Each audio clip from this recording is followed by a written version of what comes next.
আমি আমার আলোচনা শেষ করছি। আমার মাহিদুল ভাইয়ের পরিবার জন্য, মাহিদুল ভাই এবং যুব সমাজের জন্য দোয়া করে আমি আমার আলোচনা শেষ করছি। আসসালামু আলাইকুম ওয়া রাহমাতুল্লাহি ওয়া বারাকাতুহু।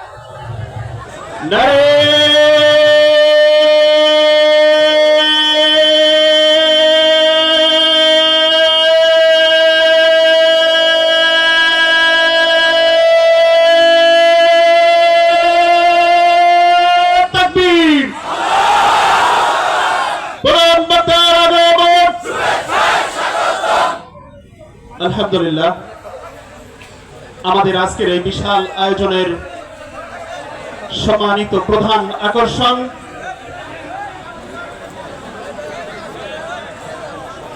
সুদূর টেকনাফ থেকে তেঁতুলিয়া নয়, রূপসা থেকে পাথুরিয়া নয়, 56,000 বর্গ মাইলের সীমানা পেরিয়ে বিশ্বের বিভিন্ন প্রান্তে যার সুনাম ছড়িয়েছে, আমাদের সেই একান্ত প্রিয় ভাই, মজলুম জনপদের মজলুম নেতা হযরত মাওলানা মুফতি আমির হামজা সাহেব আমাদের মাঝে আসন গ্রহণ করেছেন, আলোচনার আসনে আসন গ্রহণ করেছেন। আমরা তাকে আন্তরিকভাবে অভিনন্দন জানাই।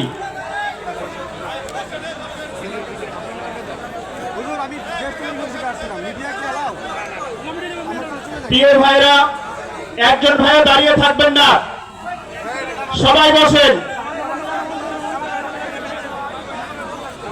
মিডিয়ার ভাইরা মিডিয়া বন্ধ করুন। যে সমস্ত ভাইরা দাঁড়িয়ে আছেন অনুগ্রহ করে কোরআনের সম্মানার্থে বসে পড়ুন। আন্তরিকভাবে ধন্যবাদ জানাই